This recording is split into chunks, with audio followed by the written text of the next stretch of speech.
Breaking news దక్షిణ అండమాన్ సముద్రం దాని పరిసర ప్రాంతాల మీదుగా నేడు ఉపరితల ఆవర్తనం ఏర్పడే అవకాశం ఉందని వాతావరణ శాఖ వెల్లడించింది.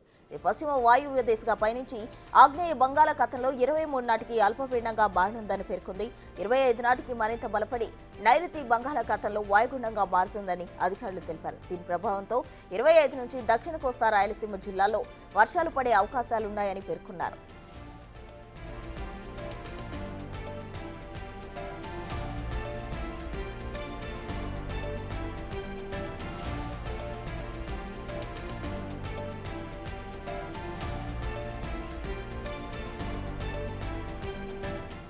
బ్రేకింగ్ న్యూస్ దక్షిణ అండమాన్ సముద్రం దాని పరిసర ప్రాంతాల మీదుగా నేడు ఉపరితల ఆవర్తనం ఏర్పడే అవకాశం ఉందని వాతావరణ శాఖ వెల్లడించింది.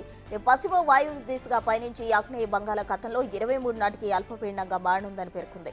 25 నాటికి మరింత బలపడి నైరుతి బంగాళాఖాతంలో వాయుగుండంగా మారనుందని అధికారులు తెలిపారు. దీని ప్రభావంతో 25 నుంచి దక్షిణ కోస్తా రాయలసీమ జిల్లాలో భారీ వర్షాలు పడే అవకాశాలున్నాయని పేర్కొన్నారు.